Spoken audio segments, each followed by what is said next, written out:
Hello again, everyone, and welcome to another wonderful week of college algebra. Hopefully by now the predictableness that I talked about is starting to set in. It takes longer, less time for different people. We'll get there. Anyway, this week we are moving on further into Chapter 1, talking about sections 1.4 through 1.6, where in 1.4 we are looking at the complex numbers. So first we're going to do a reintroduction, hopefully, to the imaginary numbers, the imaginary unit. Then we're going to spend some time talking about different sort of arithmetic we can do with complex numbers, as well as a specific construct for them called the conjugate, where we're going to use that to get some pieces there in terms of addition, subtraction, multiplication, division, a little bit of extra stuff with roots, basically all of the fun arithmetic we could possibly want with those wonderful things.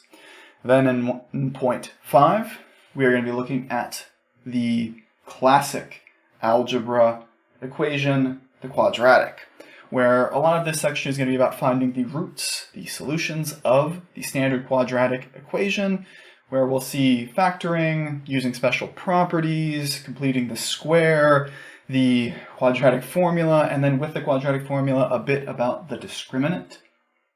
And then in 1.6, we're going to talk about just other sort of hodgepodge assemblages of equations, other polynomials, equations involving roots and rational exponents, absolute value equations, basically anything that we can handle in here with the techniques that we have right now, along with all through all of these things, some applications.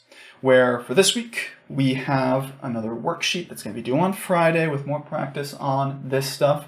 Again, it's a lot of basic algebra, where with basic algebra, nothing beats practice at getting better. So obviously we got more of that in class, as well as more of that at home with your homework, where we have the sections for this due next Wednesday, and a pre-assessment that will also be due next Wednesday, because Monday is Labor Day, and I don't like to make things due on days off unless I have a specific reason to, or you can technically get them done sooner.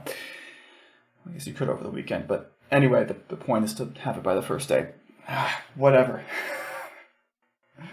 We got a lot to do this week, so let's jump in on those complex numbers.